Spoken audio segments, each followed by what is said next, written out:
Ayan, watch up, watch up. Hello po mga kapatid sa buong mundo sa Iglesia ni Cristo, guys. Kumusta po kayong lahat? Okay lang ba kayo diyan? 'Di ba yung nakakagigil yung tungkol kay Epifanio Labrador, 'di ba?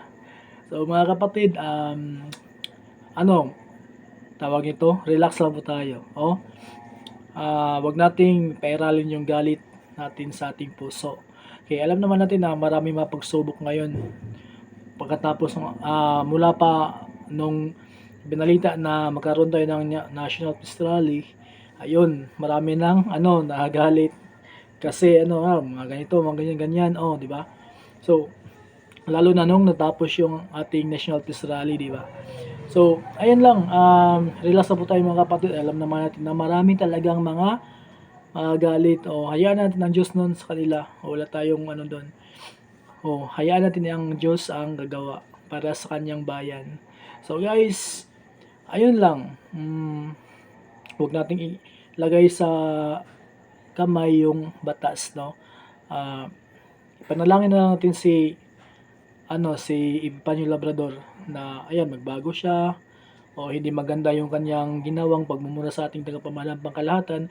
Kahit naman siguro kahit siguro na hindi yung pamamahala, kahit naman siguro na halimbawa minumura yung pari na wala namang ginagawa o kahit sino minumura niya na leader ng isang organisasyon, no? Talagang hindi maganda yung kanya ginagawa, no?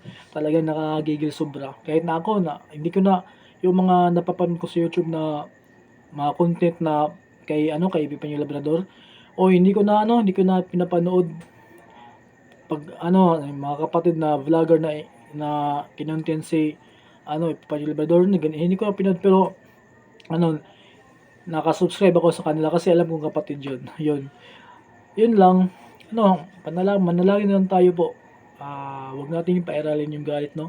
Para mayroon tayong mapayapang kaisipan o may mga positive na mga yung ating isipin at gagawin. Yan yun sa si Epifanio Labrador. Yun. Nga pala si Edon, guys, Linmar Edon from lokal ng Loreto, Dinagat Islands. Loreto, Siargao del Norte. So mga kapatid sa buong mundo, no, ayan, wag nating, ulit-ulitin ko talaga, no, wag nating pairalin yung galit natin sa ating puso. Manalangin tayo, manalangin kasi yung pinaka the best na ating pananggalang. Palakasan niya tayo at makapagpapatuloy sa ating masila mga paglingkod sa ating Panginoon Diyos. Yun lamang po mga kapatid at maraming salamat po sa inyo.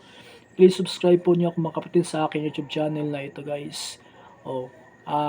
Doon Vibes. Maraming salamat po and ingat po tayong lahat. Bye-bye.